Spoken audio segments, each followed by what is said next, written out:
seconds.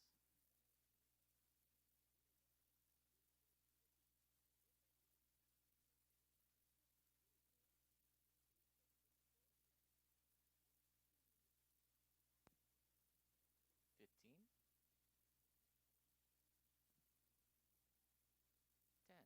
10, 9, 8, 7, 6, 5, 4, 3, 2, 1. Good afternoon, and thank you for joining us here today on a Monday as we give you an update on the COVID-19 pandemic here in Erie County. Today, Erie County reports 35 new cases of COVID-19. If you've been watching the CDC website, you will have seen that we have now reached the level of transmission that is considered high. The level of transmission here in Erie County has been rising rapidly. The Delta variant has entered Erie County. Actually, it came back in July and has increased this rate of transmission, symptoms, and health concerns from all involved. With more cases, there is more strain on our hospital systems and more danger to our community members. I am concerned, and my concern grows as we begin to move indoors as fall approaches. With this said, we've been looking at different mitigation strategies to keep our community safe. So I'm going to now turn it over to Director Melissa Lyon from the Erie County Department of Health to speak about the mitigation efforts here in Erie County. Director Lyon? Thank you, County Executive. It's always a pleasure to be with you. So before I make today's announcement, it's important that I remind our viewers that the overall mission and the work of the public health institution and the work of public health staff and leadership is to prevent injury, illness, disease, and premature death. It's to prevent injury, illness, disease, and premature death. Therefore, it is my moral and ethical obligation and public health oath to do everything possible within my public health scope of authority to prevent the premature death toll of COVID-19 in Erie County, Pennsylvania. We use proven public health mitigation strategies and tools to minimize illness, disease, and death caused by COVID-19. Unfortunately, we are again at a point in this pandemic where we are witness to increased COVID-19 cases and hospitalizations, and we must protect those individuals that are not eligible to receive the COVID-19 vaccination. Therefore, today, August 23rd, 2021, I have signed the public health order that requires face coverings for persons within Erie County public and private schools. It is imperative that our students return to in-person learning this fall. We've learned this throughout the pandemic, that in-person learning is so important to our children, and we must do this in the safest school environment as possible. Therefore, all public and private preschool, primary, and secondary schools in Erie County must follow this order. I will paraphrase and/or read particular portions of the order to bring emphasis to the sections that I read. As most residents of Erie County know, COVID-19 is a highly contagious disease, capable of spreading from person to person. Since its first appearance in Erie County, COVID-19 has caused or contributed to the deaths of almost 500 of our citizens and resulted in the hospitalization of many more. Within the past several weeks, a particularly contagious variant of COVID-19, often referred to as the Delta variant, has entered Erie County, with the effect of significantly increasing the incidence of the virus generally and correspondingly increasing the risk of transmission, symptoms, and health concerns. Congregate indoor settings, and in particular, those that pose high risk of transmission to Delta variant. Face coverings are a proven control measure to help address the spread of COVID-19 within Erie County, and a current surge, a number of positive cases justifies requiring them in certain congregate settings on a measured basis.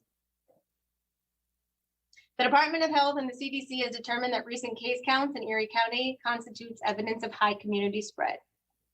This trend clearly indicates our county is likely to experience more, not fewer, but new cases. The order that follows represents a first step to our measured local response to the current situation. If the incidence of COVID-19 continues to grow, additional measures may be necessary. If trends reverse to the point where the order no longer appears to be justified, it will be rescinded or revised as appropriate. For students who are under 12 who cannot yet have the protection of a vaccination, unprotected exposure of COVID-19 and its variants pose a unique health risk to them and those with whom they might come in contact with. This first local mitigation order will address this environment. I hereby order that individuals are required to wear face coverings when within an enclosed area of a private or public preschool, primary or secondary school, including employees, students, visitors, and contractors.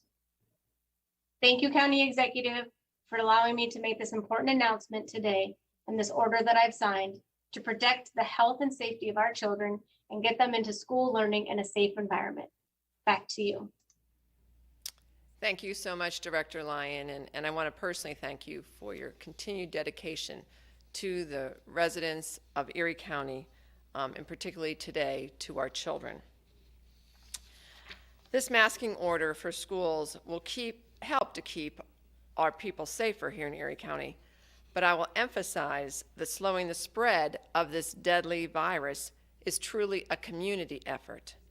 This said, I'd like to take a moment and recognize some local businesses and organizations that have recognized their responsibility in keeping our community safe. Erie theaters, including the Erie Playhouse, Drama Shop, All an Act, and PACA, recently issued a collaborative updated COVID policy. This includes having patrons show proof of their vaccination status or to be tested for COVID-19 prior to attending a show. Additionally, they are requiring masks be worn by all patrons while Erie County is in substantial or high rate of transmissions. I would also like to recognize the City of Erie because they are now requiring masks for all employees and visitors to City Hall. And I remind everyone to be respectful of the policies of all of our local establishments and businesses as they are in place to keep employees and visitors alike safe. Today, I'm also joined and very honored to have with us again Dr. Howard Nadworny, infectious disease physician and a consultant for the Erie County Department of Health. Dr. Nadworny will share COVID-19 information from a medical perspective. Dr. Nadworny. Thank you, County Executive. The rationale for the universal masking is actually quite simple. Studies that have looked at ways the spread of COVID-19 indoors have consistently shown really three ways of reducing the spread. One is increasing the ventilation inside. The second is wearing masks that fit well. And the third is through vaccination. With schools, all of the studies that show that schools can operate safely in person have had students universally masked. Some places, such as in Utah, they have done weekly regular testing as a way of identifying infected children early.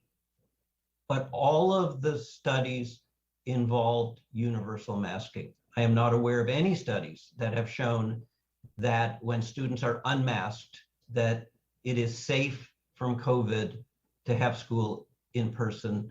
And indeed, if you look at what's going on in the southern states, it's clear that optional masking is associated with widespread COVID infection. It's important for students to be masked because nearly half of all students who get COVID will actually have no symptoms, but be just as contagious as those with symptoms. So it can spread quite widely if only symptomatic children are identified. In addition, those children can spread it to parents and grandparents who can get sicker and be hospitalized so they can amplify the spread in the community.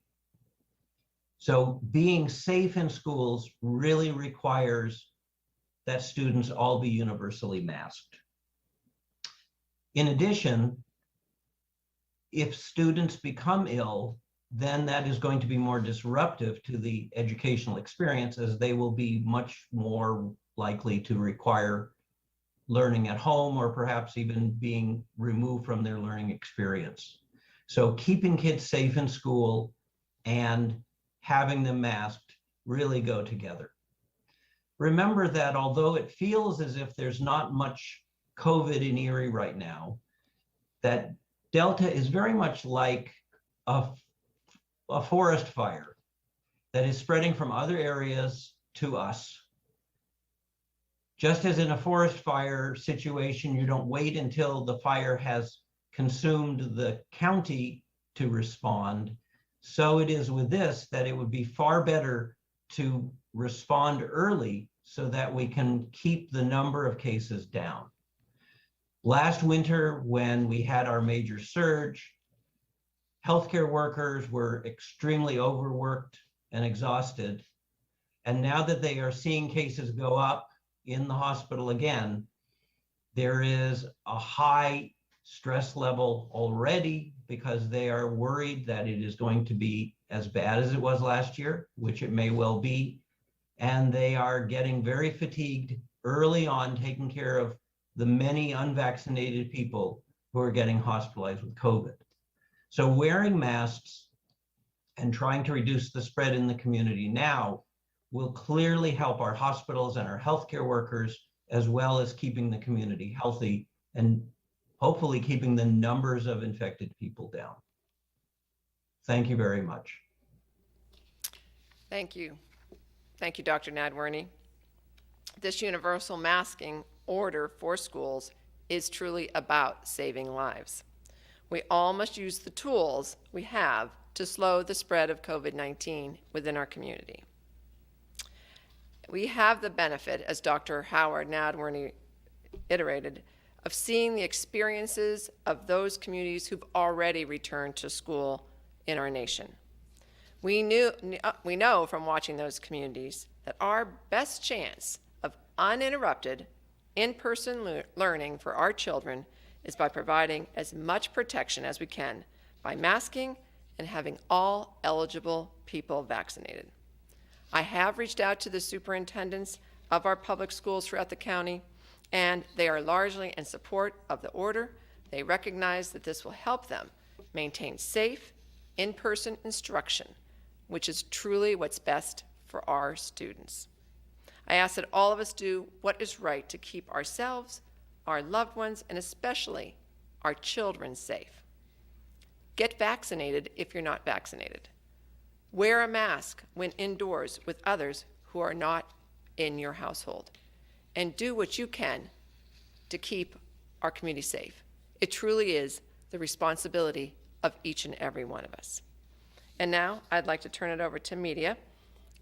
Today we'll start with Erie News Now. Good afternoon. Question for Director Lyon.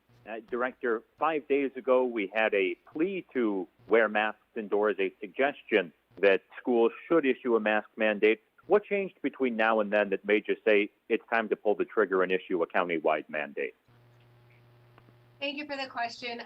Honestly, we've been talking over time what this could look like, and watching across the nation and hearing from colleagues across the nation what they're experiencing when they return to schools in environments that did not have mask mandates was incredibly alarming.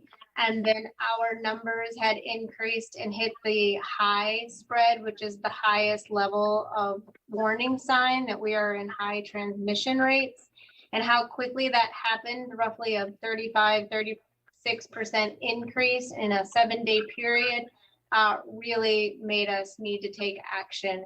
Also was helping to navigate those difficult conversations for school leadership as well as school boards as they were struggling through their decision-making process. It just became clear that a universal approach would be appreciated as well as necessary. Thank you for the question. Sure. So a quick follow-up on that. So a part of this is also just trying to take the heat off of boards who, because when you're letting everybody make their own individual decisions rather than giving them some cover saying, listen, it's mandated, that factored into the decision as well? We were allowing school districts to take a look of what might be happening uniquely in their communities. However, once we've hit high transmission rate for Erie County, the concept is we're all experiencing this together. We're not having unique pockets where there are not cases. If we have pockets that appear to not have cases, we're also looking at the testing rates in those areas if we have access to that. Because often lower testing will then result in lower case numbers as well. So high transmission rate really did demonstrate that we're all experiencing this in Erie County and that it made sense to do this universally. Thank you. Thanks. Thank you. And now we'll go to Jet TV. Hello, everyone. It's Jocelyn Person. So since the FDA granted the approval of the Pfizer vaccine, which secures full approval for ages 16 and up, could this open doors for a vaccine mandate in schools? Well, at this point, we are not looking at any vaccine mandate to implement here in Erie County. Okay, thank you. Sure. Talk Erie, Joel. Thank you, County Executive. I do have a question for Dr. Nadworny. Just a question, Doctor. Is there any data indicating that children are actually vectors in transmission, or is it more unvaccinated adults? Children appear to be able to spread this virus as readily as adults do. And so, especially with Delta, it's much more communicable, so it's much more infectious among children and young adults. So yes, the idea that children are less likely to spread it is not turning out to be true with this latest strain. And is there any looking to have a vaccination mandate in the public schools system where appropriate? I don't think we're quite at that point yet for children. I think that we're still at a point where it's appropriate to encourage parents to have their children vaccinated because parents still do have say over the decision for vaccination for children. I suspect vaccination mandates will come earlier for adults than it will for children. But of course, if children are universally masking in schools, that's going to be very, very helpful for reducing the spread, even if a lot of children are not vaccinated. Thank you. David with Erie Times News. Yes, Kathy, thank you. So this mandate is for preschools through high schools. What about the colleges and universities? Were they considered for this as well, and why aren't they included? So we did consider the universities, but when we spoke to the university presidents, they have masking mandates in place. They are doing a lot of testing. They are trying to incentivize vaccine. I mean, they are doing, I think, a very good job of really controlling the spread of COVID-19 within their own campus. And so, we'll continue to monitor the levels from those schools, but we felt very confident that they have very solid plans in place, and they all were doing universal masking anyway. And you said largely the superintendents were supportive of this. Do you feel that there are any school districts or perhaps individual private schools that are not going to follow this mandate? Well, it is a mandate, and it has a legal, standing. And I believe that the schools will comply. But, as with anything, there are schools who have concerns for various reasons and listen to those concerns. But every single person I talked to understood the rationale behind this and was supportive of our rationale. Thank you. Thank you. And we'll go back to Erie News now to Ethan. Hi, a question for Dr. Nadworny. Doctor, obviously nobody has a crystal ball, but do you see this being enough, mandating masks in students in schools, or are we heading toward a point of a universal indoor mask mandate? Well, I think that really depends on how fast and how widespread we see COVID in the community. We know that masking works. We know that people who have been unvaccinated have been mandated or encouraged to wear masks indoors already. That never went away. So if people are diligent and do it voluntarily, wearing masks inside to prevent spread, and we don't see huge increases in cases, then we probably don't need a mask mandate. But if it turns out that people are not doing their part and we see huge increases, then that certainly would be something that would be worth revisiting, since the goal is to try to protect the health of the whole community. And we know that masking universally indoors for those people who are in groups works. As you see cases rise, as you see hospitalizations rise around the county, any reason to believe this does get better in our region anytime soon? Based on what we have been seeing in the states that have been having their surges already, and in those states, to a great degree, they did not encourage or even allow mandatory masking, we've seen huge increases. So if in Erie County, large numbers of people do not wear masks, especially the unvaccinated, then I would expect that we're going to continue to see a huge surge. If, on the other hand, people who are not vaccinated universally wear masks indoors, I think it's very likely we won't see as many cases, but it's really up to the people in Erie County to make that decision. Doctor, thanks. We'll go back to Jet TV to Jocelyn.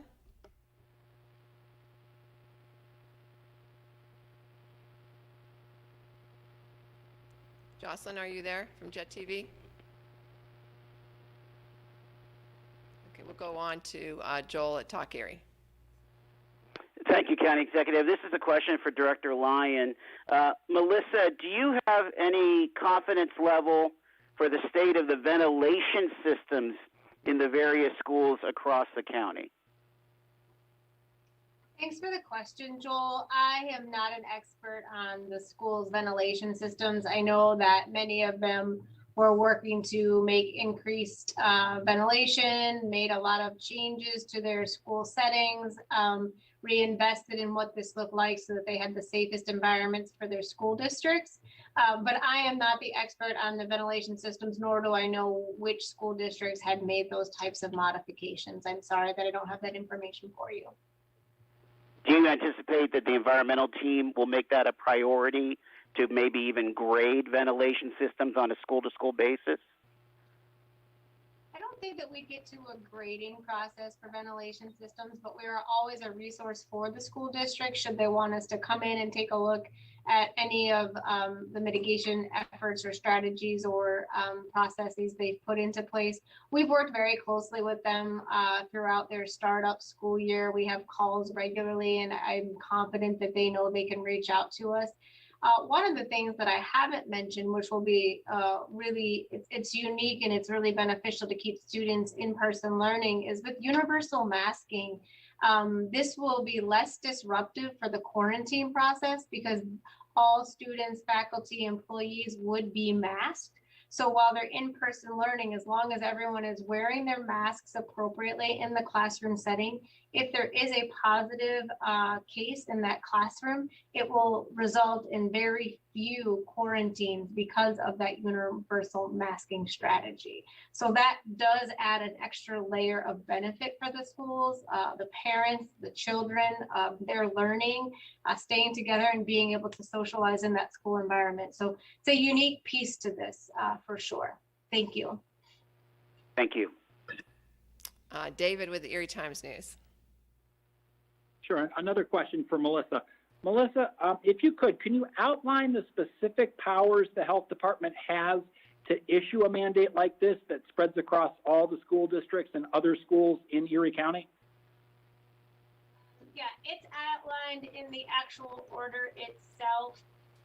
It's the We're authorized under Section 5 of the Pennsylvania Disease Prevention and Control Law of 1955.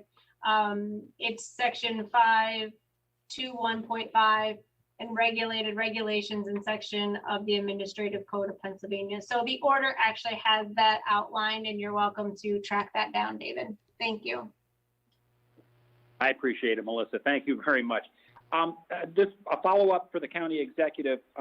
Kathy, if you can, how much discussed was it to have a mandate in other areas where people are gathering publicly indoors? Are we close to seeing a mandate for certain businesses or businesses in excess of a certain number of people? And was that discussed a lot in recent days? And what led to that not being issued as well as a mandate for the schools? Well, we certainly have discussed it, and we'll continue to discuss it, and we'll continue to monitor the situation here in Erie County, particularly when it comes to the healthcare systems. But in most other situations, the people that are involved in those gatherings have the option of becoming vaccinated. In schools, we know that any child 11 and under does not have that option, and even those children that are 12 through 17, I guess, their parents have to be the ones to say, you're going to get a vaccine. The individual child, does not have the option. And they're together every single day for many hours every single week. So it's a different scenario than maybe going into a one-time event versus an everyday gathering of people in close proximity. So we felt that the students who have no option needed to be protected, because we know with certainty that a very large percentage of them are unvaccinated. We really don't know at some other gathering how many people are vaccinated and how many are not. We just know the percentages of the population as a whole. Thank you. Mm-hmm. And we'll go back for a final question from Ethan at Erie News Now. Hi, a question for Director Lyon and for Dr. Nadworny. For both of you, as medical professionals, how frustrating is this to be issuing another mask mandate, to see cases rise, to see hospitalizations rise now because of what is largely a preventable disease? Ethan, I'm happy to start. I appreciate the question, and we would, as public health practitioners, now consider COVID-19 to be a vaccine preventable disease. It does fall into the scope of public health work to get the vast majority of the population vaccinated, and we'll keep our eye on the prize to get that accomplished. The frustration level, I mean, I'm going to be honest, there's many days that are frustrating, and they're frustrating for lots of different reasons. I'm concerned that we've seen this pandemic play out long enough now that we know that what we can be facing as far as hospitalizations, increased death rates, that's incredibly concerning, because we now have tools, tried and true, proven strategies to prevent premature death.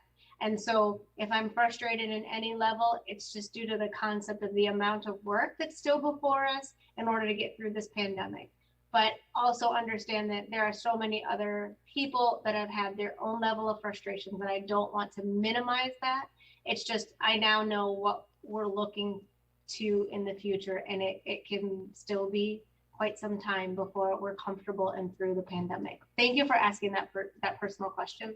I'll default to Dr. Nadworny next. Yes, Ethan, I have been frustrated by this because I have always believed that people in Erie County and in America look out for each other and care about the community that they live in.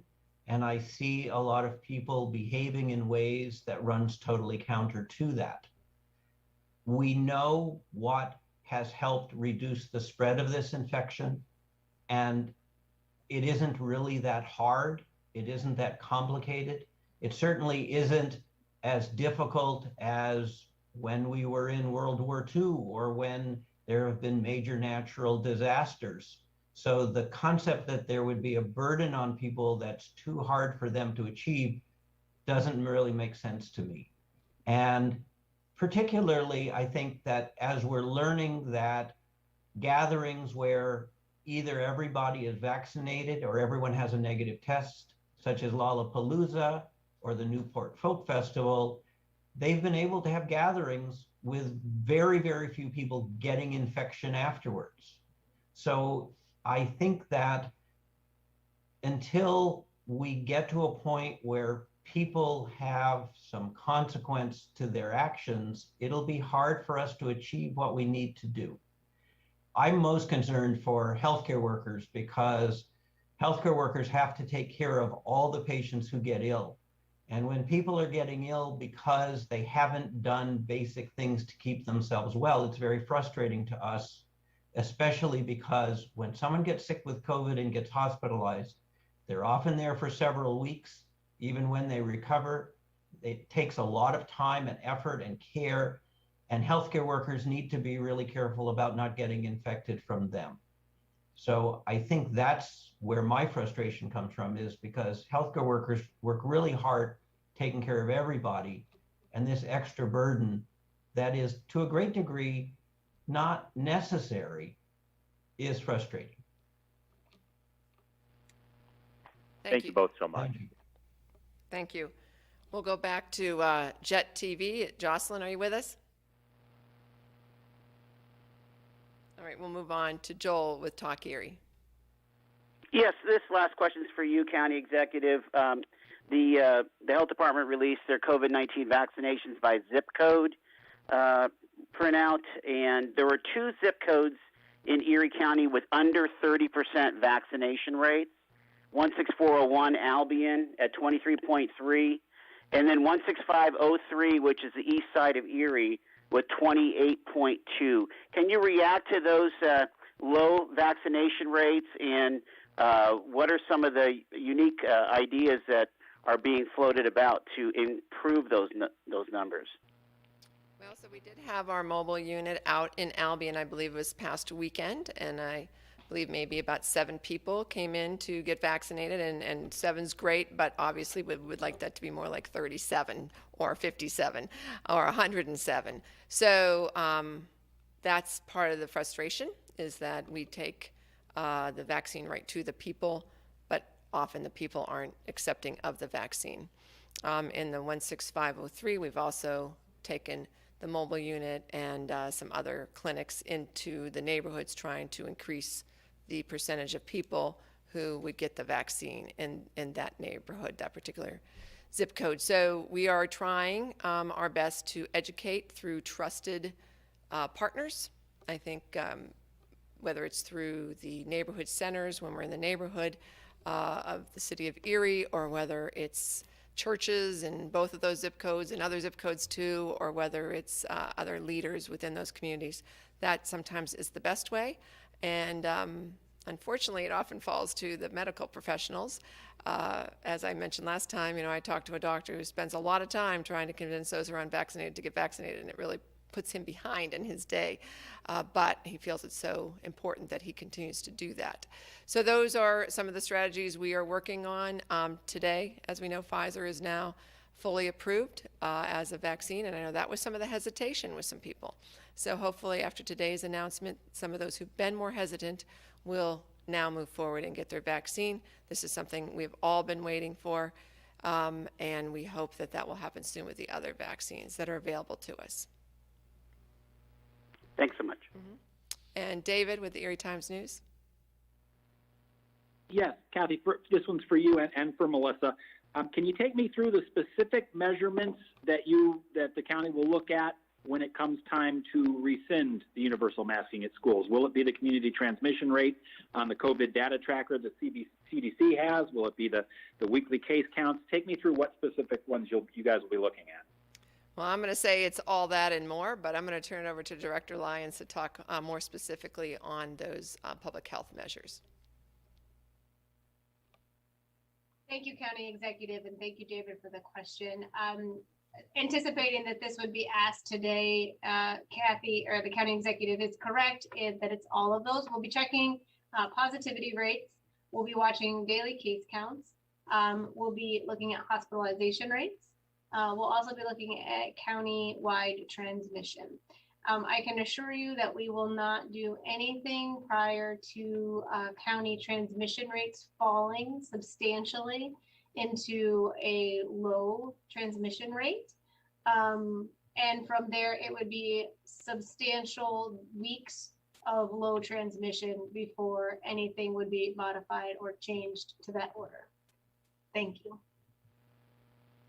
Sure. And just one quick follow-up again on if there is a school or school district that does not follow the mandate, what are the tools that the county, the health department has to require their participation in this?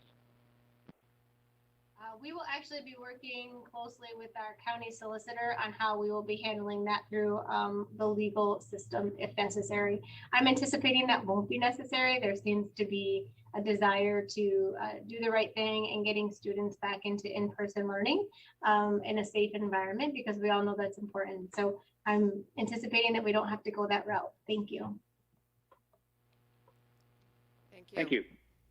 Thank you, everyone. I want to thank again Director Lyon and Dr. Nadworny for being on with me today, two experts who obviously always bring great information to these press briefings. I'm going to ask the citizens, everyone listening and watching today, to please help us in this effort to control the spread of COVID-19 in our community, particularly as the Delta variant is much more contagious and leading to rising numbers. So I ask you to do three fairly simple things. One, if you're feeling ill at all, please stay home, monitor your symptoms, and go get tested if you have any of the symptoms that are associated with COVID-19. Secondly, I ask you to wear a mask when you are indoors. Whether you are vaccinated or unvaccinated, we all should be wearing a mask when we are indoors outside of our homes. And third, if you are not vaccinated yet, I ask you to please consider vaccination. You can go to vaccine.gov, you put in your zip code, it will tell you where the closest places are to your home that you can go get vaccinated. It is free. It is free. It is free. So we ask you to please go get vaccinated. Those three things will not only protect our community as a whole, but will truly help to protect our children as they go back to school, hopefully for a very safe and productive year of learning. Thank you all for being with me, and until next time, stay safe.